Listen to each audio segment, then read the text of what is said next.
We're here with head coach Tony Aarons. Tony, Washington, awfully soggy field, but they persevered and had a great game and dominated.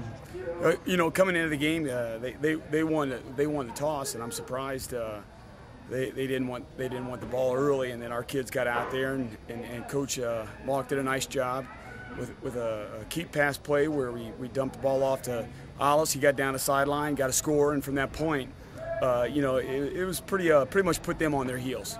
Okay, and what are you expecting this week from Mount Vernon as far as the game plan?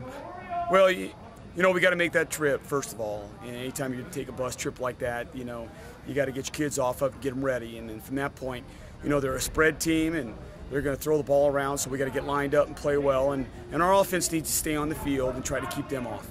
Okay, we got a father-son coach and player here, quarterback, and Nolan's really not acted like a sophomore all year. Do you attribute some of that to when Austin was playing and all, him just being around so much? Yeah, no question. Nolan's a good, smart football player, and he understands that his responsibility is not to go out and make any kind of special play. He's got to take care of all the rest of the guys on the team and just get the ball to the kids that can get it down the field and not make mistakes. So it's an assignment I think that he's learned a lot from his older brother and just growing up in the football world. Okay, Coach. We'll talk to you next week about Boonville. Thank you.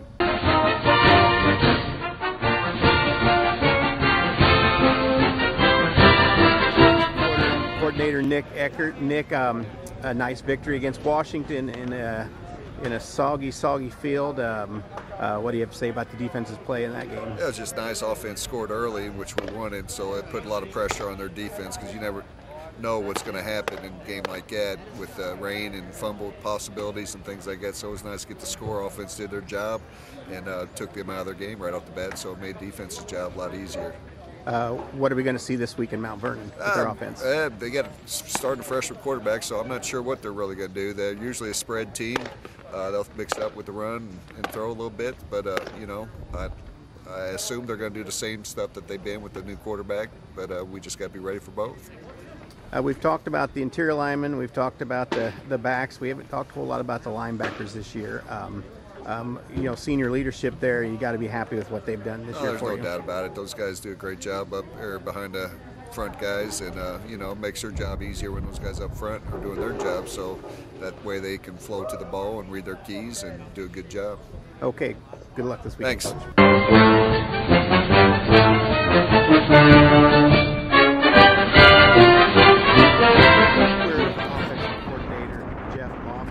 Another nice victory the other night. Awfully rainy, wet one, and had to have our JFL game switched to the middle schools because of it. But that's fine. What do you have to say about the game against Washington? Well, for the fans, that's not a fun one. For the kids, that's a very enjoyable game. You get to go out there, you get to play in the elements, you get to slop around in the mud, especially when you execute, take advantage of some things that were available, like we did. It makes it a lot more fun. You don't get cold. You don't think about it as much. When you're on the losing end, it's a little bit different. Okay, we're traveling down to Mount Vernon this Friday night to finish off hopefully a regular season undefeated. And just give us a little breakdown on Mount Vernon.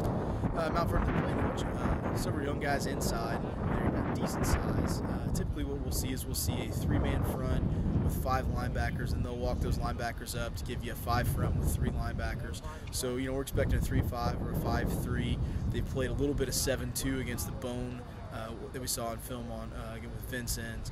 So typically if we can control the line of scrimmage against them, we usually fare pretty well running the ball. And if we can run the ball, then a lot of our play action pass goes too. Okay, we've talked about the line, we've talked about the quarterback, we've talked about the running backs. Let's just get into the receivers a little bit today.